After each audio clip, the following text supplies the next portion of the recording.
The United Nations has warned of grave and far-reaching consequences following the destruction of a major dam in Ukraine. UN Secretary General Antonio Guterres stated that there are fears water levels could rise further and affect more persons. We've all seen the tragic images coming out today of the monumental humanitarian, economic and ecological catastrophe in the Kherson region of Ukraine.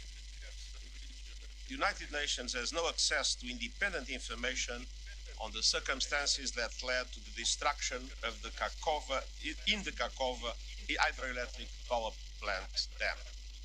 But one thing is clear. This is another devastating consequence of the Russian invasion of Ukraine.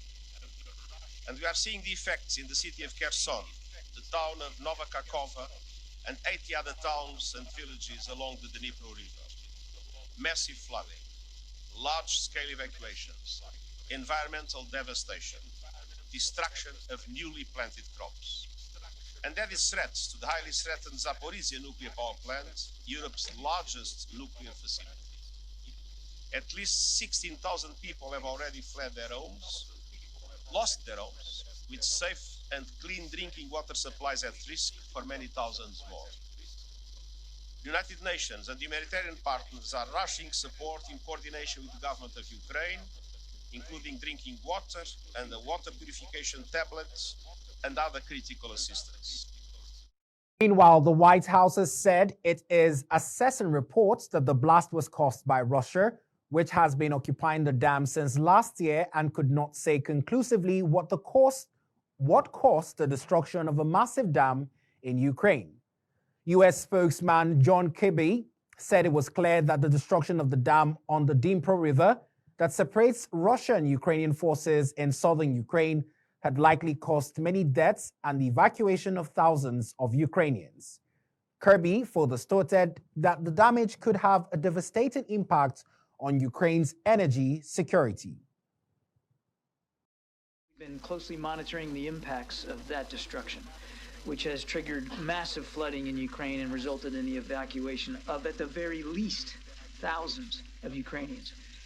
We know there are casualties, including likely many deaths, though these are early reports and we cannot quantify them right now. We've seen the reports that Russia was responsible for the explosion at the dam, which I would remind, Russian forces took over illegally last year and have been occupying since then. We're doing the best we can to assess those reports, and we are working with the Ukrainians to gather more information. But we cannot say conclusively what happened at this point. We will certainly share more information when we can. What is clear, and what we absolutely can say, is that the damage to the Ukrainian people and to the region will be significant. And as I mentioned, the dam also helps power the Kakhovka hydroelectric power plant. So, in addition to loss of life and livelihoods, its destruction could very well have a devastating impact on Ukraine's energy security. And it will certainly have an impact on Ukraine's canal system. I think it's too soon to know, to be honest with you. Again, I won't speak to Ukrainian military operations in any way whatsoever. But right now, the immediate focus is rightly on all the Ukrainians whose lives and towns and villages are affected by this flooding and making sure that they have the aid and assistance that they need. That's it on ADBN TV News at noon. Remember, you can visit our website for more stories on www.abn.ng. And you can watch us nationwide on www.abn.ng/live. I am Beto Bryan, thanking you for watching. Good afternoon.